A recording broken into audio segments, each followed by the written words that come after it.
On a humid Tuesday afternoon in July 1983, the smell of fried chicken and coleslaw filled the air at a Kentucky Fried Chicken restaurant on Broad Street in Richmond, Virginia. The lunch rush had just ended, leaving behind a scatter of crumpled napkins, abandoned drink cups, and the lingering scent of 11 secret herbs and spices mixed with industrial cleaning solution. 22-year-old Linda Marsh stood behind the register, her red and white striped uniform slightly wrinkled from 3 hours of continuous service, watching as businessmen loosened their ties in the oppressive heat, and families with restless children formed an orderly line for their turn at comfort food. Outside, the temperature had climbed to 94 degrees, and the restaurant's overworked air conditioning system struggled to keep the interior at a reasonable temperature. She had no reason to suspect that the quiet, well-dressed man who came in every Thursday at precisely 2:15 in the afternoon was anything more than a regular customer with particular habits, perhaps someone who valued routine in an uncertain world.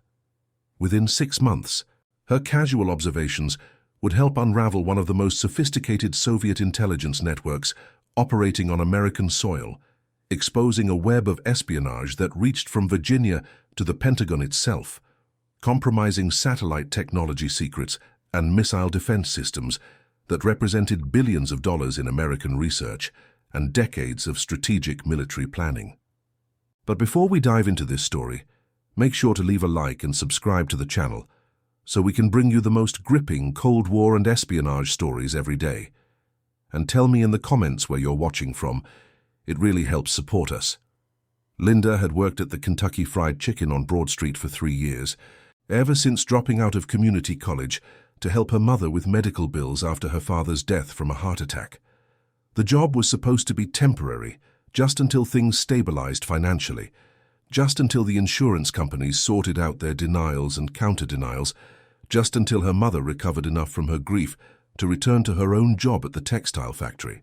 But temporary had a way of becoming permanent when you lived paycheck to paycheck in Reagan's America.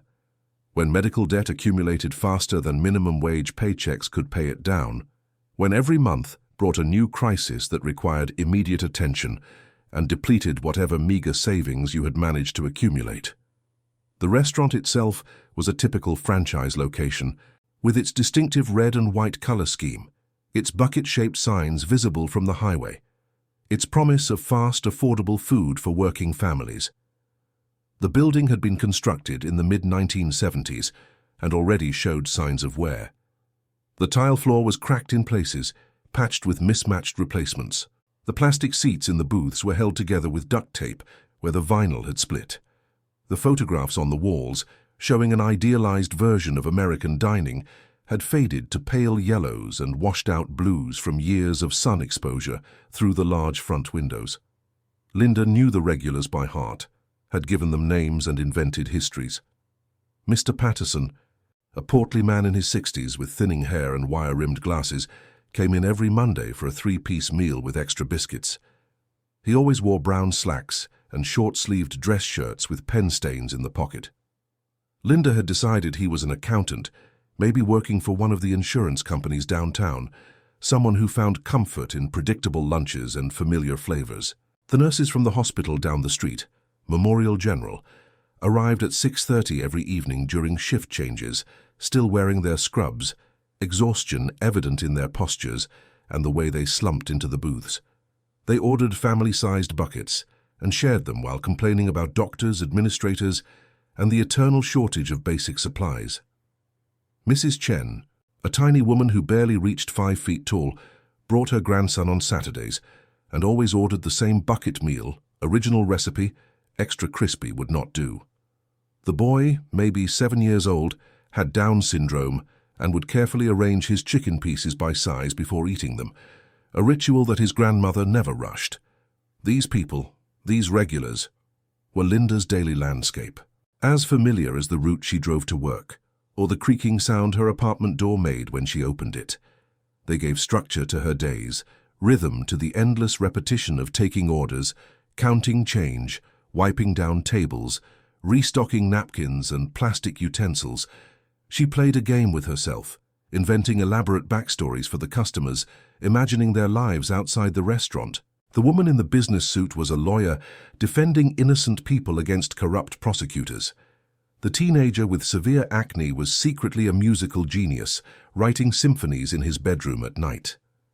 The elderly man who came in alone every Wednesday was a retired professor who had taught presidents and senators, whose office walls had been covered with photographs of powerful people whose careers he had shaped. But the man Linda privately called Mr. Thursday was different in ways she could not quite articulate, even to herself. He first appeared in January of 1983, during a cold snap that had frozen the James River and left ice crystals on the restaurant's windows. It was a Thursday, naturally, and the lunch rush had just tapered off when he walked through the door. He was a tall man in his early 50s, perhaps 6 feet 2 inches, with salt and pepper hair neatly combed straight back from a high, intelligent forehead. His face was angular, with prominent cheekbones and a strong jaw that suggested European ancestry. His eyes were a pale grey colour, almost colourless, and they moved with deliberate precision, taking in his surroundings without appearing to stare. He wore conservative suits that looked expensive but not flashy, dark blue or charcoal grey, always with a tie that matched precisely, even during the brutal Virginia summers when most men had given up on such formality. His shoes were leather Oxfords, polished to a mirror shine that seemed almost military in its perfection. He carried a leather briefcase, the expensive kind with brass clasps that clicked with a satisfying sound when opened, the kind that junior executives aspired to own and senior partners took for granted. The leather was a rich cognac color, worn smooth from years of use but meticulously maintained. Most notably, he spoke with a faint accent that Linda could not quite place. It was not strong enough to impede understanding, but it added a subtle foreignness to every word. Eastern European, maybe, or German. Linda's exposure to foreign accents was limited to what she heard on television, and the occasional international student at the community college before she had dropped out. This man's accent suggested education, refinement, perhaps years spent learning English in formal classroom settings rather than through immersion. Every Thursday at 2:15 precisely, not 2:10 or 2:20, but exactly 2:15, he would order the same thing. A 2-piece chicken meal with mashed potatoes and gravy, coleslaw on the side, and a large unsweetened iced tea with lemon, though he never used the lemon, leaving the slice untouched on the rim of his cup. He paid in cash, always with exact change counted out to the penny, which suggested he had prepared for the transaction in advance. He never left a tip in the jar by the register, which Linda did not judge since most customers did not. Tipping at fast food restaurants was not expected, though it was appreciated. He would take his tray to the corner booth by the window, the one partially hidden by a dusty plastic ficus tree that the manager, a harried man named Carl who was always worried about corporate inspections, kept threatening to throw away, but never did. The booth was positioned such that someone sitting there could see both the front door and the entrance to the restrooms at the back of the restaurant, though whether this was intentional on Mr. Thursday's part, Linda would not realize until much later. He would eat slowly, methodically, cutting his chicken into uniform pieces with the plastic knife and fork, chewing each bite a precise number of times before swallowing. His movements were economical, practiced, as if eating was a task to be completed rather than enjoyed. While he ate, he would read a newspaper that he brought with him, never the local Richmond paper, but always the Washington Post, which he had evidently purchased elsewhere since the restaurant did not carry newspapers. He would start with the front section, scanning each page for exactly the same amount of time before turning it with a soft rustle. Then he would move to the business section, then briefly to sports, though he seemed to take no particular interest in any of it. His reading appeared more like surveillance than entertainment, his eyes moving across the columns of text with the systematic efficiency of someone processing information rather than seeking diversion. After exactly 45 minutes, timed so precisely that Linda could set her watch by it, he would gather his trash with the same deliberate care he applied to everything else. He would wipe down his area of the table with a napkin, leaving it cleaner than most customers did. Then he would stack his tray, his cup, his used napkins and plastic utensils in a neat pile. He would carry it all to the trash receptacle near the door, separate the waste according to the clearly marked bins for paper and plastic. Even though most customers ignored these distinctions, And then he would leave without a word to anyone, without a smile or acknowledgement, simply walking out into the Virginia afternoon, as if his 45 minutes at Kentucky Fried Chicken had been an appointment kept, a duty fulfilled. Linda noticed him because noticing people was what made the job bearable, what transformed 8-hour shifts into something approaching interesting. She played this game with herself, inventing elaborate stories about the customers, constructing entire lives from fragments of evidence, the way an archaeologist might reconstruct an ancient civilization from pottery shards and bone fragments. The woman in the business suit, arriving at noon every day, was not just eating lunch. She was a lawyer defending innocent people falsely accused by an overzealous prosecutor who cared more about conviction rates than justice. The teenager with severe acne who came in after school was not just a lonely kid. He was a musical genius, secretly writing symphonies in his bedroom at night while his parents slept. Compositions that would one day be performed in concert halls around the world. The elderly man who came in alone on Wednesdays was not just a retired widower. He was a former professor who had taught at prestigious universities, whose office walls had been covered with photographs of powerful people, whose careers he had shaped through decades of mentorship and wisdom. These small fictions, these elaborated narratives, made the hours pass faster, transformed the monotony of repetitive tasks into something approaching creative work. They made the smell of grease that clung to her hair and clothes seem less important, made the perpetual ache in her feet from standing on hard tile floors for hours on end seem more tolerable. They gave her something to think about besides medical bills and her mother's declining health and the community college degree she had abandoned halfway through, the associates in business administration that now seemed like a dream from someone else's life. Mr. Thursday became a lawyer in her imagination, though a different kind than the woman in the business suit, maybe something in international business, which would explain the accent that flavored his English and the formal dress that seemed out of place in casual Richmond.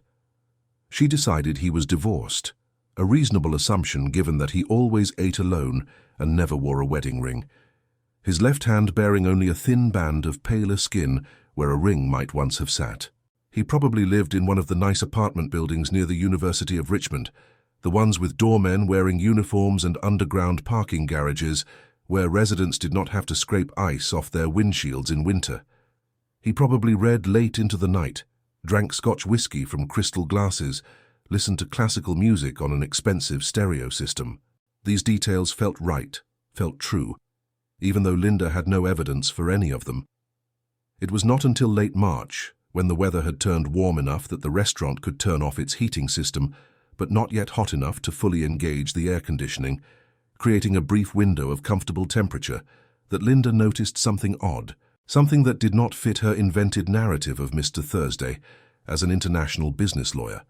She was wiping down tables during the slow afternoon lull that fell between the lunch rush and the early dinner crowd, that dead period when the restaurant was nearly empty, except for the occasional customer grabbing a snack or killing time. She had a spray bottle of cleaning solution in one hand and a grey cloth in the other, both smelling of industrial chemicals and damp terry fabric.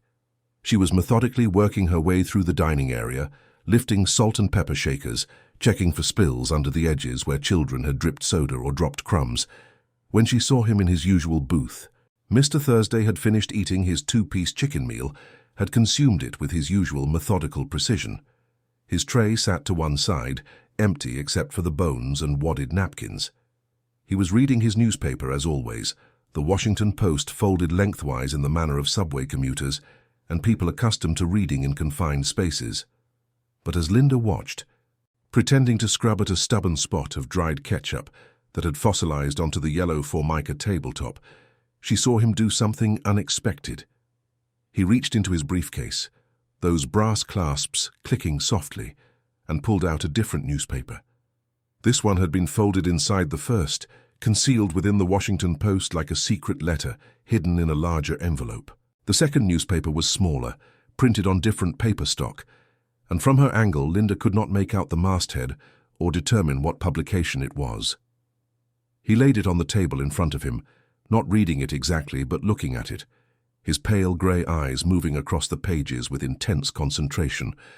He held this position for exactly 30 seconds, Linda counted without meaning to, and then he folded the second newspaper back inside the first, returned everything to his briefcase, and clicked the clasps shut again. The entire sequence had taken less than a minute. If Linda had not been watching at that exact moment, if she had been facing the other direction or helping another customer or in the kitchen, she would have missed it entirely. And perhaps that was the point. Linda thought nothing of it at the time. Maybe he liked to read multiple papers. Her Uncle Ralph read 3 newspapers every morning, comparing how different outlets covered the same stories. It was only later, after everything came to light, that she would remember this moment and realize what she had witnessed. The Thursday visits continued through April and May. Linda found herself watching Mr. Thursday more carefully, though she could not have explained why. There was something about his precision that bothered her. The exact same time, the exact same order, the exact same 45-minute stay. She had other regulars, but they varied. Mr. Patterson sometimes came on Tuesday if Monday was a holiday. The nurses occasionally brought their families.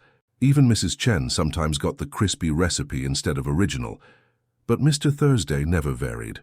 Not once. In early June, something happened that made Linda's vague unease sharpen into genuine suspicion.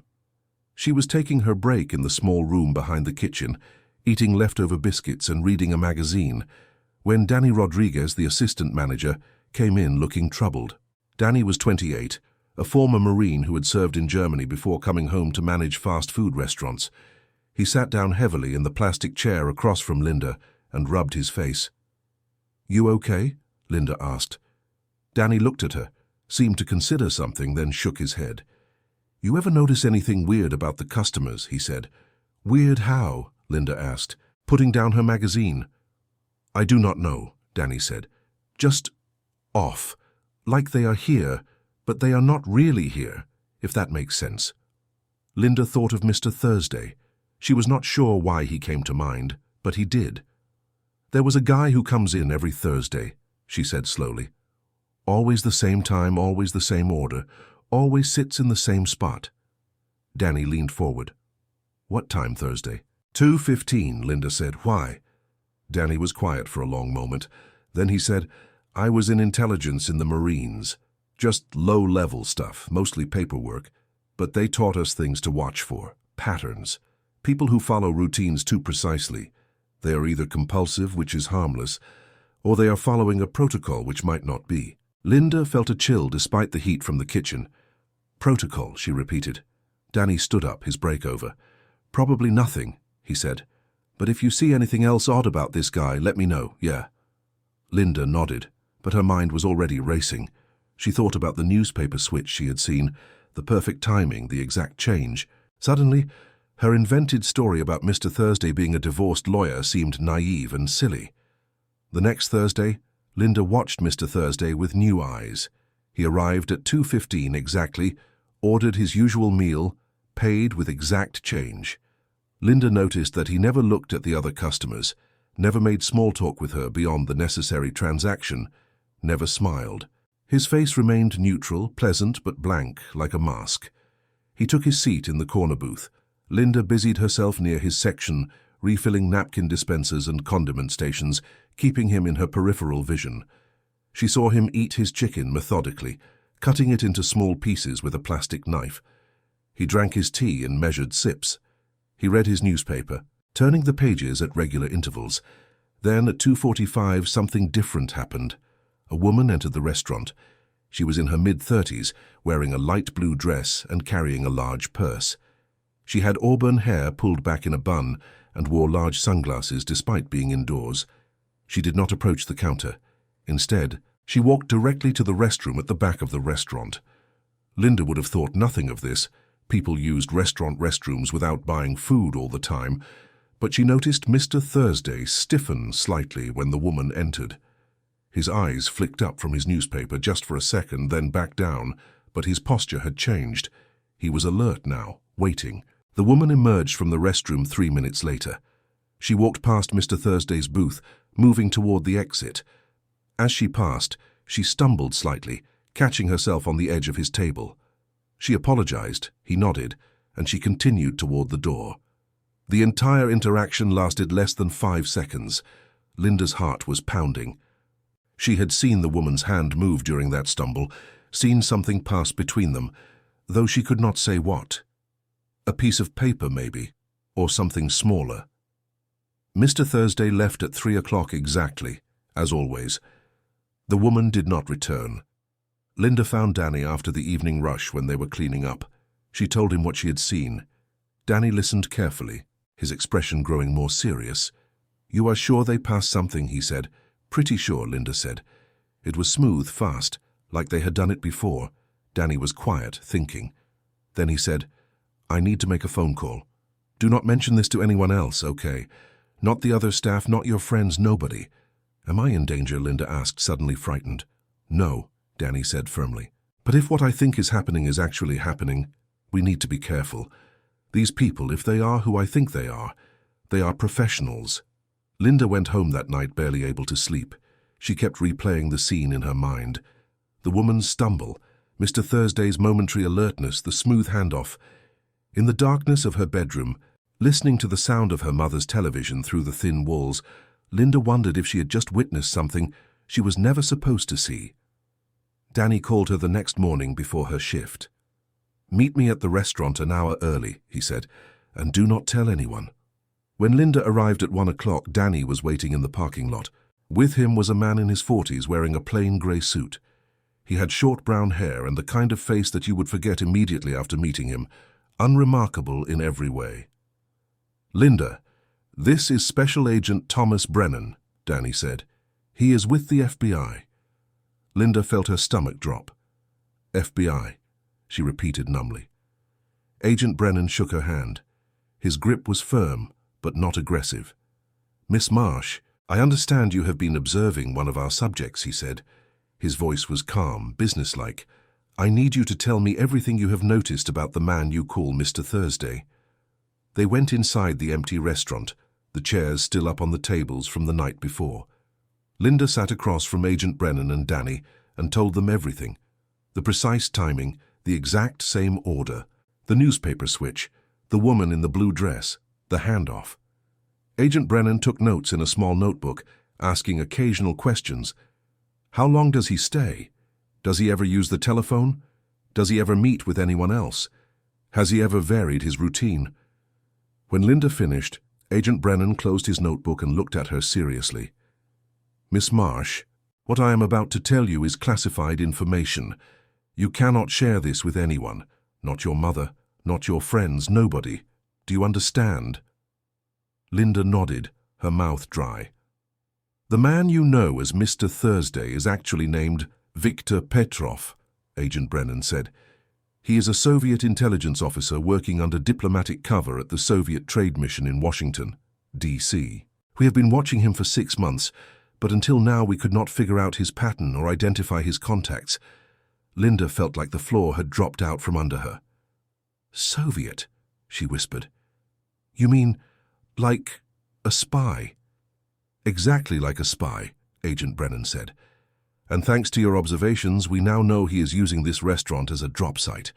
The woman you saw is likely a courier, someone who picks up or delivers information. We have been trying to catch Petrov in the act of espionage for months, but he has been very careful. This might be our chance." "What do you need me to do?" Linda asked, though part of her wanted to refuse, wanted to pretend she had never noticed anything unusual about Mr. Thursday. "Just keep doing what you have been doing," Agent Brennan said. "Act normal. Treat him like any other customer.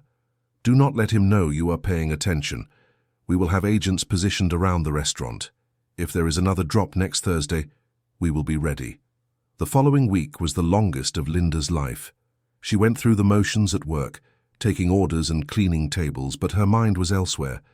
She noticed the agents now, the man reading a newspaper in the parking lot, the woman in a car across the street who never seemed to leave, the customer who ordered coffee and made it last for hours.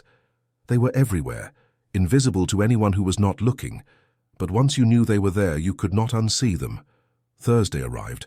Linda's hands shook as she tied her apron. Danny gave her a reassuring nod from the kitchen. Through the window she could see Agent Brennan in an unmarked sedan down the block. 2:15 came. Mr. Thursday, Viktor Petrov, walked through the door like clockwork. He wore a dark blue suit and carried his leather briefcase. He approached the counter with his usual neutral expression. "Welcome to Kentucky Fried Chicken," Linda said, her voice steadier than she felt. "What can I get for you today?" "Two-piece chicken meal with mashed potatoes and gravy, coleslaw, and a large unsweetened iced tea," Petrov said in his accented English. Linda rang up the order. "That will be $6.43, she said. Petrov handed her exact change, as always. Linda gave him his receipt and his order number. He took his tray to the corner booth by the plastic ficus tree. Linda forced herself to go about her normal routine, but her heart was racing. She cleaned tables, refilled drinks, took orders from other customers. She kept Petrov in her peripheral vision, watching without watching. At 2:45, the door opened. Linda's breath caught, but it was not the woman in the blue dress. It was a man, short and stocky, wearing a maintenance uniform with the name of a heating and cooling company on the back. He carried a toolbox and walked directly to the thermostat on the wall near Petrov's booth. Linda watched as the man opened the thermostat cover and appeared to fiddle with the wiring. Petrov continued reading his newspaper, apparently oblivious.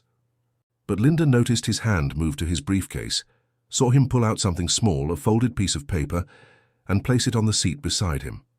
The maintenance man spent 3 minutes working on the thermostat. Then he closed it up, picked up his toolbox, and walked toward the exit. As he passed Petrov's booth, he stumbled slightly, catching himself on the edge of the seat. His toolbox banged against the booth. "Sorry about that," the man said in a heavy southern accent. "No problem," Petrov replied. The maintenance man left. Petrov's hand moved casually to the seat beside him, where the folded paper had been. But now there was something else there, something the maintenance man had left during his stumble. Petrov palmed it smoothly, returned it to his briefcase, and continued reading his newspaper as if nothing had happened. Linda felt sick. She had just watched 2 foreign agents exchange classified information in the middle of a Kentucky Fried Chicken restaurant. In Virginia. In America. Petrov left at 3 o'clock exactly, as always. Linda watched him walk to his car, a beige sedan parked across the street.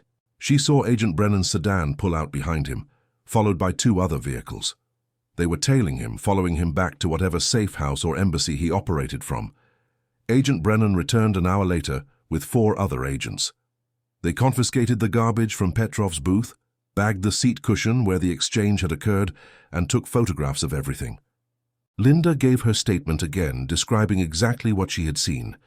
"The maintenance man was a courier," Agent Brennan explained. "We have been trying to identify him for months. Thanks to you, we now have him on camera. We have his vehicle registration, and we have enough evidence to move forward." "Move forward, how?" Linda asked. Agent Brennan smiled grimly. "That is classified, Miss Marsh, but you have done your country a great service." Over the next 3 weeks, Linda learned to live with the weight of her secret. She could not tell her mother why she seemed distracted. She could not tell her friends why she had stopped going out after work. She could only wait and wonder what was happening behind the scenes, in the world of espionage and counterintelligence that she had glimpsed but could never fully enter. Petrov continued his Thursday visits, apparently unaware that he had been compromised. Linda served him as always, her hands steady now, her fear replaced by a strange kind of calm. She knew the FBI was watching, knew every interaction was being documented. On the 4th Thursday after the maintenance man drop, everything changed. Petrov arrived at 2:15 as usual. He ordered his usual meal, paid with exact change, took his usual seat. But this time, at 2:30, before any courier could arrive, a dozen FBI agents swarmed into the restaurant. They moved quickly, professionally, surrounding Petrov's booth before he could react. "Viktor Petrov, you are under arrest for espionage against the United States of America," Agent Brennan said loudly. "You have the right to remain silent." Linda watched from behind the counter as they handcuffed Petrov and led him out. His face remained neutral, emotionless, even as his life as a spy ended in a fried chicken restaurant in Richmond, Virginia. The other customers stared in shock. Someone's child started crying. Danny put his hand on Linda's shoulder. "You did good," he said quietly. That same day, simultaneous arrests occurred in Washington, D.C., and in 3 other cities. The maintenance man was arrested at his home in Alexandria. The woman in the blue dress was picked up at a hotel in Baltimore. In total, 17 people connected to Petrov's network were taken into custody. Agent Brennan visited Linda a week later, after the arrests had been made public. The newspapers were full of stories about the spy ring, though Linda's name was never mentioned. She had been given the cover story that she was simply a witness who happened to see something suspicious, not the person whose careful observations had unlocked the entire investigation. Petrov has been charged with 12 counts of espionage, Agent Brennan told her over coffee at a diner far from the Kentucky Fried Chicken. He had been operating in the United States for 6 years, recruiting sources, stealing classified military information. The damage he caused is significant, but because of you, we stopped him before he could do more. What will happen to him? Linda asked. He will likely be part of a prisoner exchange, Agent Brennan said. The Soviets have a couple of our people. We will trade. It is how these things work. Linda stirred her coffee, thinking. And the others, she asked. The maintenance man, the woman. Some will face trial, Agent Brennan said. Some will be deported. The ones who are American citizens will spend a long time in prison. His expression softened. I know this has been difficult for you, Miss Marsh. You have handled it with remarkable composure. Linda looked out the diner window at the ordinary street, the ordinary people going about their ordinary lives. She thought about how thin the veneer of normalcy was, how close danger lurked beneath the surface of everyday life. A man eating chicken in a fast food restaurant was really a spy stealing military secrets. A maintenance man was really a courier. A woman in a blue dress was part of a network that threatened national security. Will I have to testify? Linda asked. No, Agent Brennan said. We have enough evidence without your testimony. Your identity will remain protected. You can go back to your normal life. But Linda knew that nothing would be normal again. She could not unknow what she knew, could not unsee what she had seen. The world was different now, more complicated, more dangerous, more real. She returned to work at the Kentucky Fried Chicken on Broad Street. The corner booth where Petrov had sat remained empty for weeks, as if contaminated by his presence.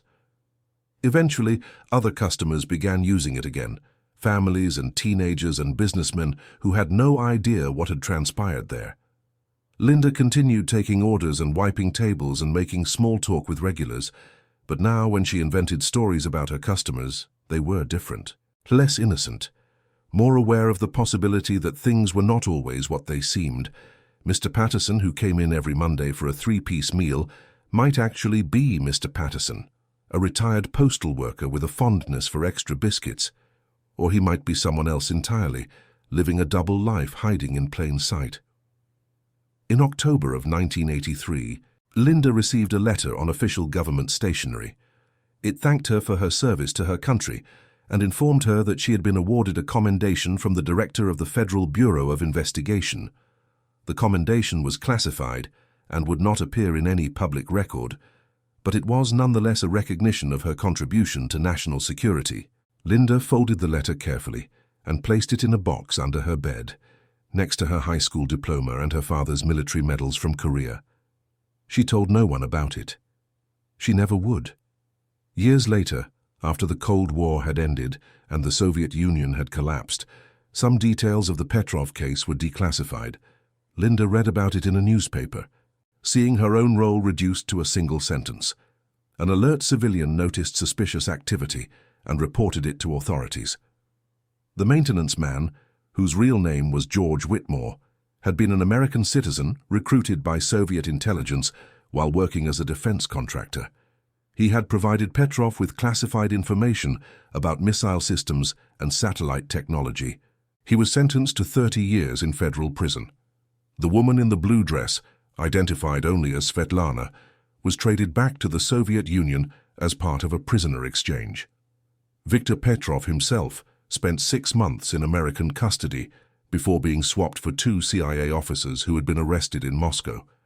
Linda never spoke publicly about her role in the case. She left the Kentucky Fried Chicken job 2 years later, finally finishing her community college degree and becoming a dental hygienist. She married, had 2 children, and lived a quiet life in suburban Virginia. But sometimes, when she read about espionage cases in the news or watched spy movies with her family, she would remember that Thursday afternoon when she realized the quiet man in the corner booth was not what he seemed. She would remember the weight of the secret she had carried, the fear and the strange exhilaration of being part of something larger than herself. She would remember Danny's words, "These people, if they are who I think they are professionals." And she would remember Agent Brennan's assurance, "You have done your country a great service." Most of all, she would remember the lesson she learned in that fried chicken restaurant in Richmond, Virginia, in the summer of 1983.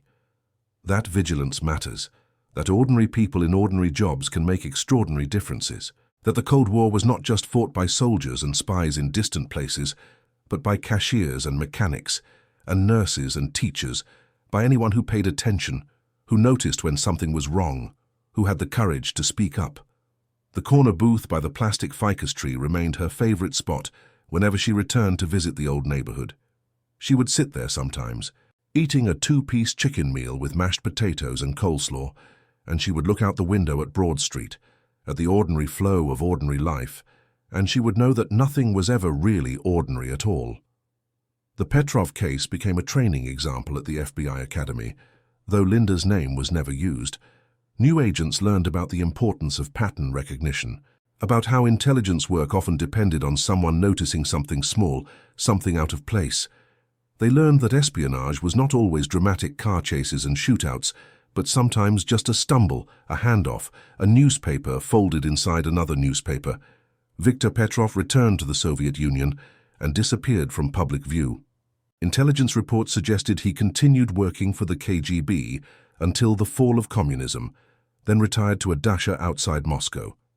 He died in 2007, and his obituary in Russian newspapers made no mention of his years as an intelligence officer in America, his Thursday routine, or the Kentucky Fried Chicken restaurant where his career as a spy came to an end.